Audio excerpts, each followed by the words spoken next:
Bonjour à tous, c'est Loïc Geoffrey de Vinstache. Là, tel que vous me voyez, avec ma chemise à carreaux de comptable et ma moustache d'arracheur d'OGM, si je vous pose la question, à votre avis, quel genre de musique j'aime à écouter, eh bien il y a de grandes chances pour que vous m'imaginiez au fin fond d'un bal crasseux, à gueuler sur du Michel Sardou, du Jean-Jacques Goldman, ou toute autre merveille que la variété française nous a apporté. Alors qu'en fait pas du tout, puisque concrètement 90% de mon répertoire musical se compose de rap US. Et si mon émission ne parlait pas de vin, je serais ravi de vous expliquer pourquoi The Infamous de Mobb Deep est la plus grande merveille que le rap new-yorkais des années 90 ait jamais pondu. Ou encore pourquoi cet album de Kanye West dont je n'arrive jamais à retenir le nom est le plus grand album de tous les temps. Et c'est comme ça, c'est mon émission, c'est moi qui décide. Malheureusement, j'ai bien été obligé de faire un constat, c'est que le style thug ne me va pas du tout. Et j'espère qu'aucun professionnel ne verra jamais cette vidéo, ou sinon ça va être des grands moments de gênance. En plus je vois rien avec ces lunettes. Bref, aujourd'hui ramène tes potos, tes sauces, tes renois, tes srabs, parce qu'on va parler de champagne, de rap et de Jay-Z.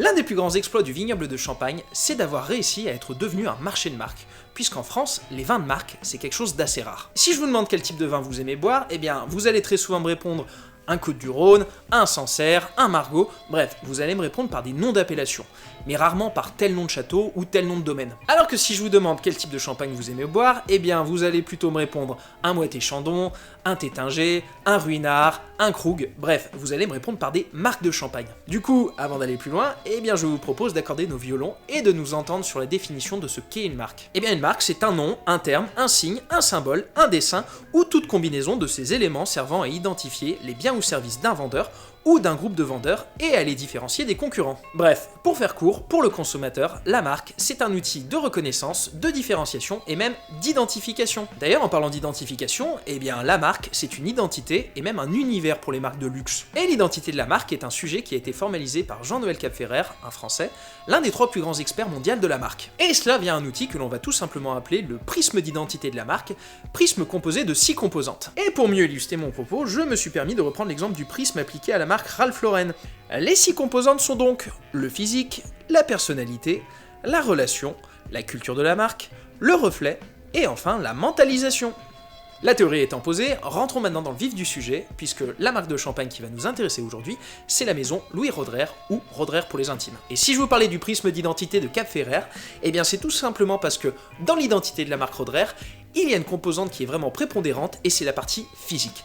Et cela avec une cuvée qui est quasiment devenue une marque à elle seule tant elle est iconoclaste, la cuvée Cristal. Le Cristal est né dans les années 1870 grâce au lien étroit que Roederer entretenait avec la cour des Romanov, la famille impériale russe. Un jour, le tsar Alexandre II demanda qu'un champagne soit spécialement créé pour sa consommation personnelle. Plusieurs maisons ont relevé le défi, mais c'est Louis Roederer qui l'emporta sur ses rivaux en proposant au tsar un champagne d'exception conditionné dans un flacon bien à part. Cette bouteille, eh bien parlons-en.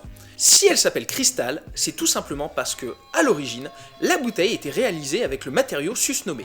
La légende veut qu'Alexandre II, un brin parano, et craignant constamment pour sa vie, voulait une bouteille la plus transparente possible. Et cela afin de vérifier qu'aucun poison ne fût versé dans la bouteille. D'où le choix du cristal, même si, du fait de sa fragilité, beaucoup de bouteilles explosaient durant le trajet. De plus, il souhaitait que le cul de la bouteille, ou la piqûre comme on dit dans le jargon, soit plat. Et cela afin qu'aucun engin explosif, comme une grenade, ne puisse s'y cacher. Ainsi naquit cette bien jolie bouteille dorée, encore siglée des armoiries du tsar, qui, avouons-le, envoie sacrément du bois. Et c'est ainsi que sous l'impulsion de la cour impériale russe, la cuvée Cristal va se répandre petit à petit sur les plus belles tablées d'Europe et même du monde entier, devenant une cuvée iconoclaste synonyme de puissance, mais aussi d'élégance et de raffinement. En effet, la maison Roederer qui est et a toujours été une maison familiale, va entretenir une personnalité de marque épicurienne fine et raffinée. Chez Roederer, on n'est pas des parvenus et on ne fait pas n'importe quoi avec la marque Cristal.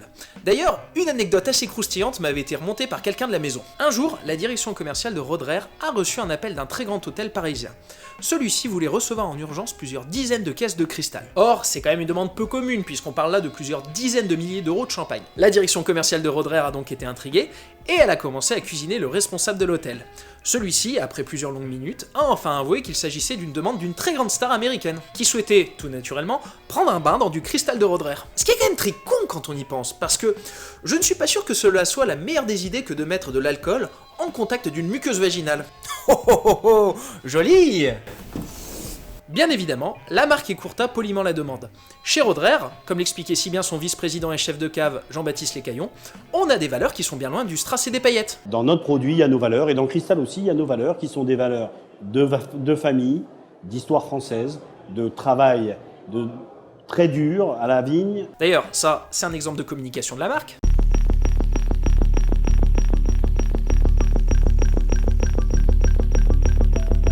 Et ça, c'est un clip de Jay-Z en train de savourer du cristal en bien charmante compagnie.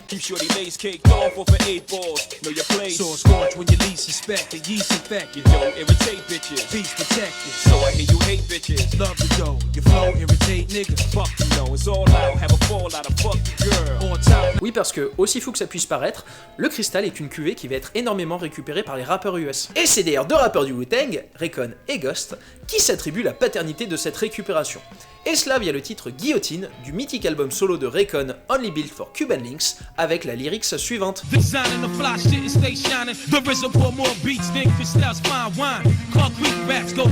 Et quand on demanda à Raycon pourquoi il avait choisi le cristal, il répondit ceci en 2010 au magazine XXL et dans un langage ma foi fort fleuri. On a été les premiers à parler de ce putain de cristal, j'en suis sûr. On était assis au restaurant et l'on voulait le meilleur putain de vin de l'immeuble. Ils sont revenus avec le cristal, Ghost et moi on a adoré la bouteille, et le nom inscrit était Louis Roederer. Ça coûtait sa race de maman plus cher que les autres, donc il m'a dit « Cristal, négro !» C'est notre nouveau putain de truc. Pourtant, celui qui restera dans l'imaginaire collectif comme le grand investigateur du mouvement Cristal, c'est le bien regretté Notorious B.I.G., qui lâchait en 1996 dans la chanson Brooklyn's Finest d'un certain Jay-Z.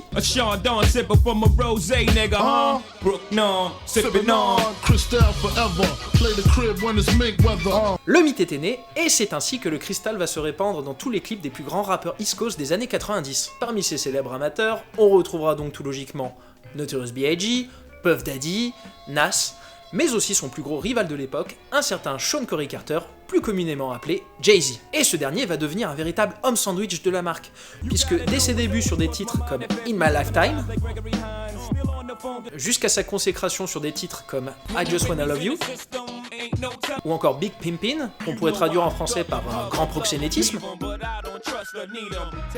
le rappeur ne se sépare jamais de sa bouteille. Le cristal rentrera même tellement dans cet univers qu'en 2005, selon le classement American Brandstand des marques les plus mentionnées dans les clips de rap américains, le cristal arrivera en 9ème position derrière des marques telles que Mercedes, Hennessy ou encore Louis Vuitton. Et la petite maison familiale pleine de valeur, comment elle a réagi face à ce déferlement soudain de notoriété? Eh bien, en mai 2006, dans une interview accordée au magazine The Economist, Frédéric Rousseau, directeur général de Roederer, que je soupçonne d'être le frère caché de François Hollande, expliquait qu'il observait l'association entre le rap et Roederer avec curiosité et sérénité. Et quand le journaliste insista sur l'association entre le mode de vie bling bling des rappeurs et le cristal, il répondit « C'est une très bonne question, mais que pouvons-nous y faire? Nous ne pouvons pas empêcher les gens de l'acheter. Je suis sûr que Dom Pérignon ou Krug seraient ravis d'avoir ce marché. » Et même si ces propos ne transpiraient pas l'enthousiasme bondissant, je pense quand même que Frédéric Rousseau a en tête une chose, c'est que dans le luxe, il y a forcément une part d'ombre que l'on va appeler la consommation ostentatoire. Une consommation qui fut d'ailleurs définie au début du XXe siècle par Thorstein Veblen dans son essai Théorie de la classe de loisirs, et qui expliquait que la consommation ostentatoire est une consommation dont la finalité est de donner une image valorisante de soi par l'étalage de ses richesses, apparentes ou réelles. Et en plus de donner une image positive de soi, la consommation ostentatoire va aussi avoir une valeur de signifiant social. En effet, la consommation ostentatoire sert d'identification à une classe sociale ou à un mode de vie, soit pour confirmer l'appartenance de l'individu à la classe sociale, soit pour manifester son aspiration à y appartenir. Et cette consommation ostentatoire est notamment l'une des raisons qui vont amener les jeunes des quartiers dits sensibles à vouloir acquérir du luxe. D'autant plus si ces marques sont prescrites par des artistes qui plaisent à cette audience. Et c'est ainsi qu'en France, dans le milieu des années 90, suite au clip Box avec les mots d'Arsenic, les jeunes de banlieue se sont appropriés la marque Lacoste. Et face à ce mode de consommation ostentatoire, eh bien, certaines marques vont plutôt jouer le jeu, comme par exemple Gucci ou Louis Vuitton, et d'autres marques, pour en revenir à l'interview de Frédéric Rousseau comme Roederer, eh ben, un peu moins. Et Jay-Z, il en a pensé quoi de ses propos? Que du mal. Il l'a hyper mal pris, puisque quelques jours plus tard, il se fendait d'un communiqué lapidaire expliquant que « Il m'est revenu que le directeur général de Cristal, Frédéric Rousseau, voit la culture hip-hop comme une mise en avant malvenue. Je perçois ses commentaires comme racistes, et je ne soutiendrai plus ses produits ni via mes nombreuses marques, incluant mon club 40-40, ni dans ma vie personnelle. » Et je trouve le procès fait par Jay-Z à la marque Roederer plutôt injuste. Alors ok, soyons clairs, il est évident que le PDG ne transpirait pas l'enthousiasme bondissant dans cette interview. Mais Jay-Z qualifie les propos de la maison comme racistes, en s'appuyant notamment sur l'expression « unwelcome attention » que je vous ai traduit en français par « mise en avant malvenue ». Or, ce ne sont pas des propos que Frédéric Rousseau a tenus, c'est le titre d'un paragraphe écrit par un journaliste de The Economist. Il y a quand même une nuance. Mais, et ce n'est malheureusement pas en 2017 que je vais vous apprendre cela, La question ethnique est une question très sensible au cœur de la société américaine, et le mal était fait auprès de Jay-Z. On aurait pu en rester là, mais c'était sans compter sur le côté rancunier et businessman du rappeur. 5 mois après l'affaire, en octobre 2006, Jay-Z sortait le clip de Show Me What You Got,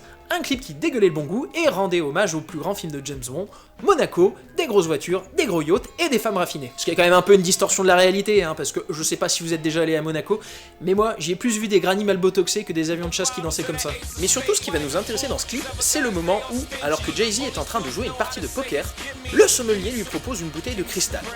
Bouteille que Jay-Z va alors renvoyer à la cave pour demander à la place cette magnifique bouteille de champagne, toute de doré et d'as de pique vêtue, qui, elle aussi, dégueule le bon goût et redonne même le sourire à cette charmante promenade. Et c'est ainsi que, de manière totalement fortuite, la marque de champagne à l'as de pique, Armand de Brignac, s'est retrouvée avec plus de 700 sollicitations en moins de 2 heures. Par le plus grand des hasards, eh bien, la marque venait d'être créée quelques mois avant, et par un autre des plus grands hasards, la marque venait justement d'expédier 2 palettes sur le marché new-yorkais en août 2006, alors qu'elle était totalement inconnue. Laisse-moi deviner, c'était pas tant que ça du pur hasard. Bah évidemment, c'était totalement prévu, puisque derrière la marque Armand de Brignac se cache en réalité une alliance entre la maison de champagne Cattier, la société de distribution américaine Sovereign Brand, et enfin Jay-Z. Pour faire simple, en 2006, eh bien, Jay-Z voulait concurrencer le cristal de Roederer.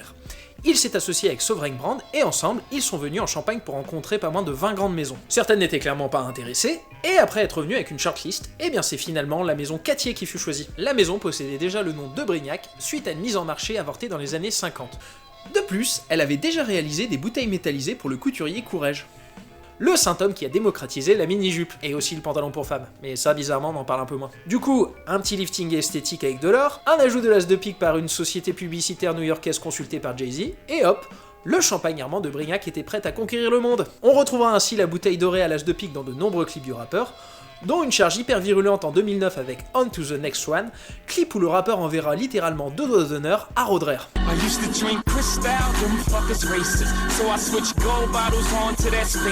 Mais la marque sera aussi placée chez bien d'autres artistes hip-hop, parmi lesquels on pourrait notamment citer Jamie Foxx, Nino, Beyoncé, ou encore A$AP Rocky. La marque cartonnera tellement qu'en mars 2015, Jay-Z, qui considère Armand de Brignac comme son bébé, décide de racheter la société Sovereign Brand, détentrice du monopole de la distribution de la marque. Et non pas la marque Armand de Brignac, comme certains journalistes ont pu faire le raccourci, qui elle reste la propriété de la maison de champagne Cattier. Bref, certains vins et champagnes sont aussi acquis dans un but de consommation ostentatoire afin de donner une image valorisante de soi et ou pour confirmer son appartenance à une classe sociale ou son aspiration à la rejoindre. On sait ce que tu es quand on voit ce que tu possèdes. Merci beaucoup à vous d'avoir regardé cette vidéo, j'espère qu'elle vous a plu. Si c'est le cas, eh bien n'hésitez pas à la commenter, la liker, la share, la partager ou encore à vous abonner si ce n'est déjà fait. Et ouais mon pote, il y a du flow. Plus sérieusement, je voulais aussi remercier Sarah Arfi, dont son super mémoire sur les jeunes issus des milieux défavorisés et le luxe a été un gain de temps précieux pour réaliser cet épisode. Et puis quant à moi, je vous dis à la prochaine.